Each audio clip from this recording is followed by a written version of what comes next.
Hi, I'm Adam in Wales and this is my board gaming vlog, and today we're looking at the Essen 2018 preview list and trying to work out what games I'm most interested in.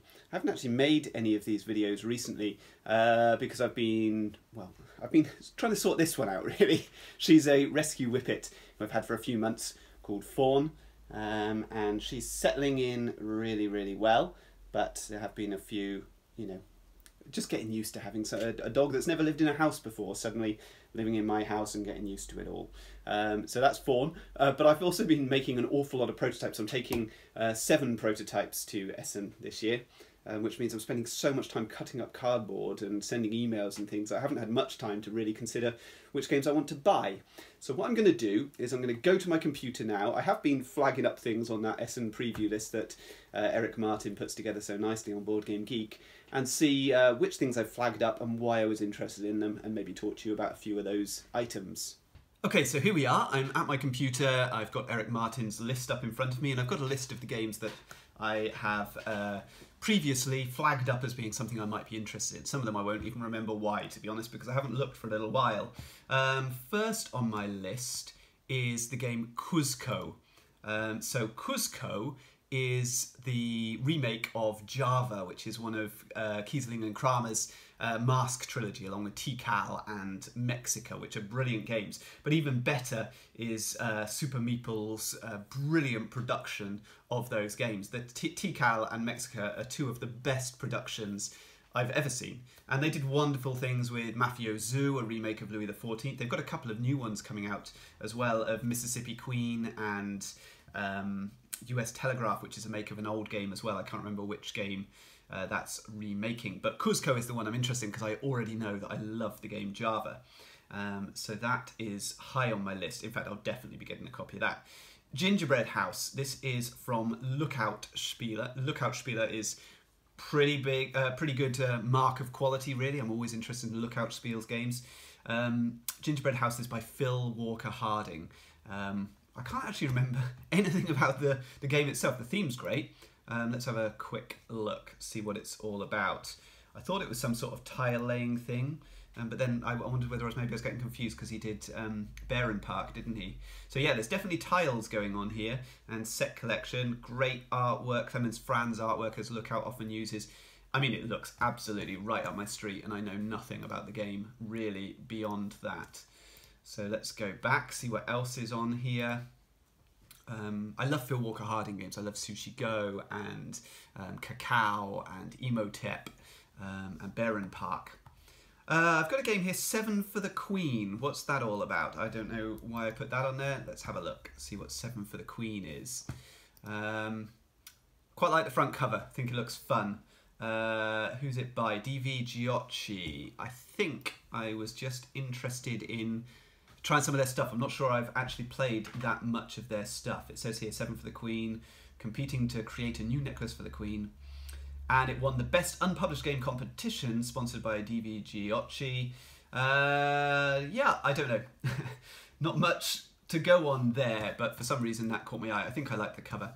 Brain Connect. This is Blue-Orange. Now, Blue-Orange, again, big seal of quality. Blue-Orange games are pretty much always good. This one looks particularly interesting. I like all the geometric shapes. I love the front cover. I mean, front cover can do so much for a game. It can really pick something up. There's a game on this list called, I think, Penk.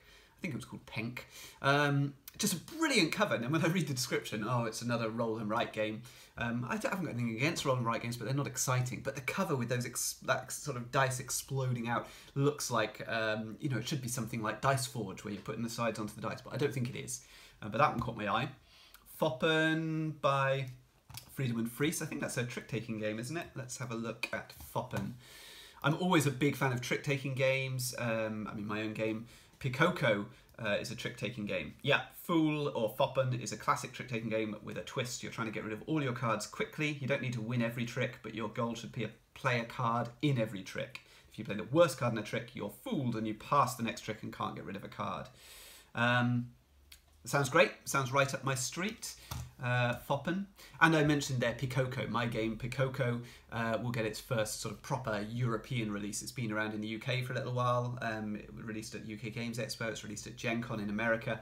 I've seen Japanese versions on Twitter. So it's obviously hit distribution already in a lot of places, but this is its first big launch in Europe at Essen. And my other game, Doodle Rush, which had an English release with Brain Games last year, is being released by Game Factory in a German version. So that's quite exciting too, to see that hitting a whole new market. Right, going back to games that are not by me, what do we have? Holding On, The Troubled Life of Billy Kerr. I was so impressed with Untold Adventures Await, the game by Hub Games last year. I thought that was so wonderful, and it was my first real introduction to Rory's Story Cubes.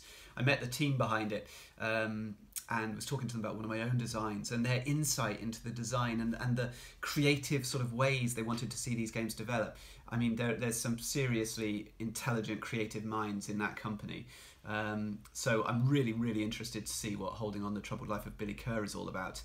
We've got a dying gentleman here, and we're sort of looking after him in his dying days and going through his old memories and stuff. Sounds really intriguing. I've got Ice Cool 2 on the list here. I like the idea of a bigger Ice Cool board. I like Ice Cool, and obviously I have a good relationship with Brain Games, them having released 2 of my own games. And then we've got Mars Open Tabletop Golf, which I've put on the list. Actually, when I looked into this one, I was a little bit more disappointed, because I really like dexterity games and flicking games and things like that. But this one, you're flicking a big chunk of folded paper or something. Something about that turned me right off, the idea of flicking cardboard around the place. But it's still on my list for some reason. We've got Peck Vogel. Peck Vogel is simply there because it's a Zoc Verlag game, and that is not always the seal of quality that you might get with some of the others, but I mean, if I get a blue-orange game, then I know that's going to be quality. I have had misses with Zoc, but that's because they're so interesting. They try such weird things, and so I always find the games intriguing. And when they hit, they're brilliant. They're brilliant games, and so weird and unusual. I love the quirky art style. I mean, it really is one of my favourite publishers. So that's one of the first booths I'll go to. And there's Peck Vogel. I just love the cover, and it's a dice game. I love dice games. Another blue-orange game. This one by friends of mine, Brett Gilbert and Trevor Benjamin, Rolling Bandits by Blue Orange. I played that. I played a prototype of it a while ago. Maybe it was last Essen, and I really enjoyed it. Simple dice rolling thing. I really like that style of game. But dice rolling more in the sort of Las Vegas sort of mould rather than in the Yahtzee mould, I seem to recall. But I do remember, I mean, not all prototypes that I play of other people's impressed me, but that one really did. So I'm pleased to see that that's coming out. And the cover, again, looks really exciting and great.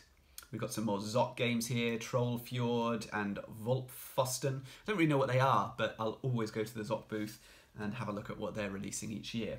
Right, so onto a different list now. I've got down here Hunger by Haber. So let's have a look and see what that is about. I can't actually remember this one, but I know that it's mainly on there because I really like Haber games. They very rarely let me down. So we've got a caveman sort of theme. It's by Gunter Burkhardt. I'm not sure who Gunter Burkhardt is. What else has that designer done? Darjeeling, okay. I haven't played that, but I've heard good things about it. Sort by year published. Let's try and find some recently. Oh, he's done loads of things. But most of them I haven't played. I guess most of them are German only, looking at that. Interesting. I'll definitely have a look and see what Honga's all about. Recently I've been playing a bit of Adventureland, which I really enjoyed from Haber. That was one of their first sort of strategy games for sort of older players, families, rather than for young children.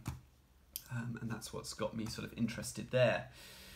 Mackie Stack, that's another blue-orange, isn't it? Mackie Stack with a really nice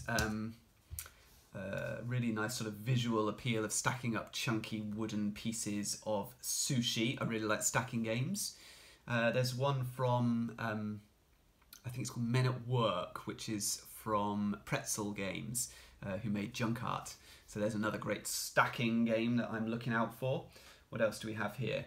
Okay, so I did a little filter and looked at what party games were coming up, and it didn't look like a great year for party games, or dice games actually, which are two of my most favoured things. So let's have a look at this one. It's called Incoherent. Incoherent, what's that all about? Capstone, not a company I'm particularly familiar with. I like the box design, the graphic design on the cards looks great. We're telling stories to each other, and you've got to begin your story with a designated sentence provided by another player, and you have to swap a word out. So you have a certain word, and when that's used, you have to replace it with a different word. And there's individual and battle modes. Sounds interesting. I have no idea whether that's any good or not, but let's see. I liked the look of this one, Match Me. All right, I've typed Match Me into Google, which just gives me a whole load of dating sites. So let's try typing it into Board Game Geek. Match Me, what colour is this? Now this looks like a game for 3-year-olds by the front of the box, but that's not what I remember from the description. Okay, there's an alternative box that doesn't look quite so young. Match Me, what colour is this? All players cooperate, trying to put down cards of the same colour in the same order. When the lead player says a word from a subject card, what colour do you think matches that? So everyone has their own ideas. Some people might get confused. Cards are placed face down, so who knows what to think. I mean, that sounds up my street. That's the sort of party game that I like. I haven't heard anyone else talk about this game, but I think it looks fun. Just One is a party game from Repos. Nothing groundbreaking going on here, I don't think, but Repos is a good sign of quality for party games. I mean, they made Concept, and I can't think what other party games they've done, but they have done others that I've always been impressed with. I know that. I think they did a lot of the foreign language versions of Time's Up, the non-English versions. Yeah, Just One. I mean, lovely box design, looks like a small box, simple party game about words. I think that should be great. I'm pretty sure it will be. Hasterwörter Würfelspiel. Hasterwörter, I don't know whether I'm pronouncing it correctly at all. This is by Wolfgang Kramer. It's a party game from a few years ago, which came out from Hook. I don't think it ever got a release outside of Germany, but it looks really interesting. And this dice version, I think, is language independent. And so although it's got a German title, I think this might be the first opportunity I actually get to play this game. Let's have a look at it. I think it looks like it has a bit more complexity than some other party games. The dice determine the category in which you need to find the right words, but watch out, the words you find do not necessarily give you points. The other players can challenge you for the terms. You keep on other players. Yeah, okay, that's interesting. Another one, now this one's had me intrigued, Trap Words.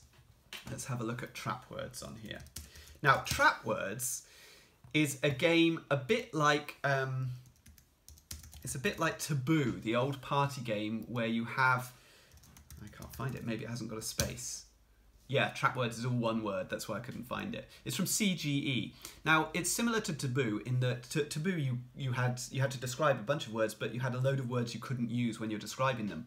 What Trap Words does is it says, okay, the other players write down the words that you can't use, and you don't know what those words are. So when you're describing things, you have to really beat around the bush, and come up with elaborate ways of describing it where you're not going to hit the most obvious words.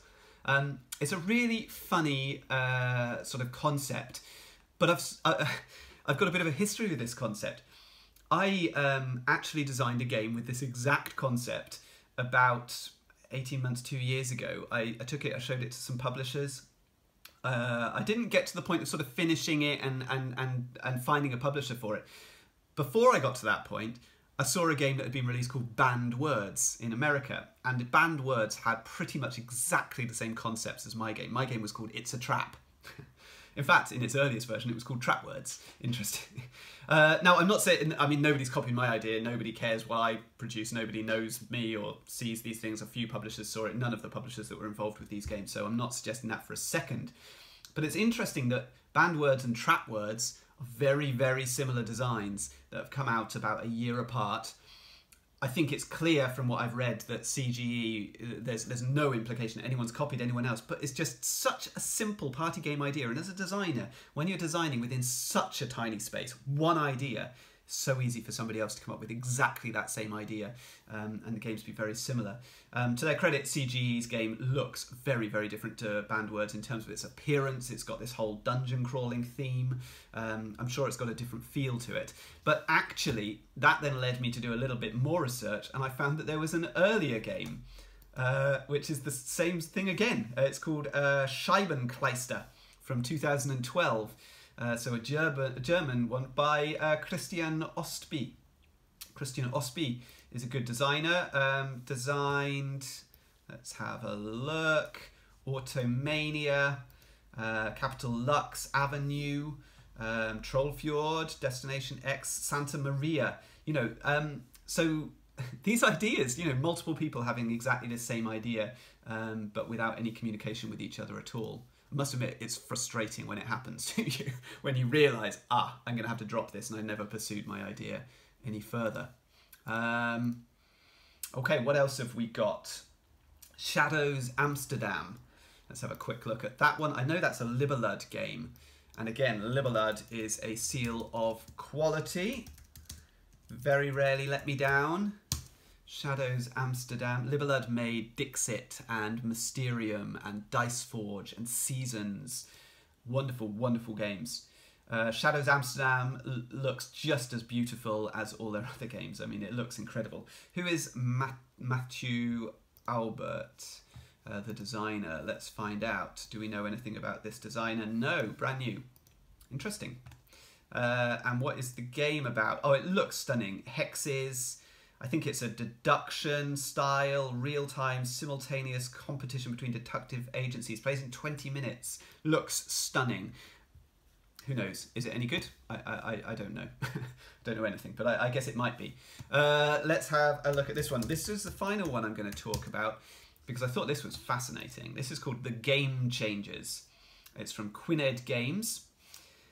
This is 80 cards that you can use to spice up any game that you play. Yes, that's right. Take any board or card game you like and use one of the changes to mix things up. You decide how to change your favourite tabletop games. So it's basically an expansion that works for every game. It has 11 possible modules. It does things like, I think, if you're playing a cooperative game, it'll add a traitor aspect into it, or it'll change up the scoring for games like Ticket to Ride and things. It'll give you little objectives to work towards. There's a comprehensive overview on Board Game Geek of all these different things. So there's a set of wild cards, which could be used for Lorenzo il Magnifico, Orleans, Marco Polo, Goa, Terraforming Mars, Terra Mystica. The end, so different game end things, different Easter eggs, different ways, things that allow you to cheat in games and give you benefits for cheating, things that allow you to place bets, a whole load of crazy, chaotic things. I mean, what an experiment.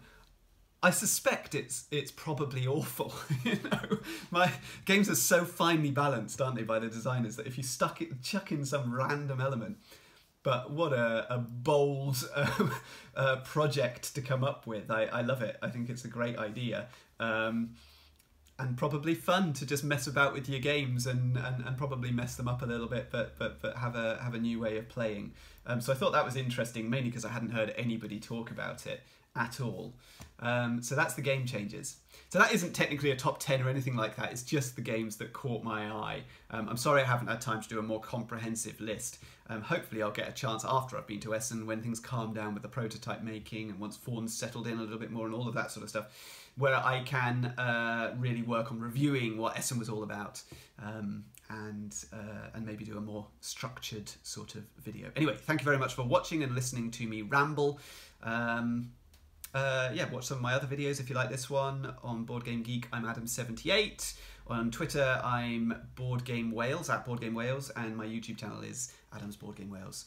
Thank you very much for watching. All the best.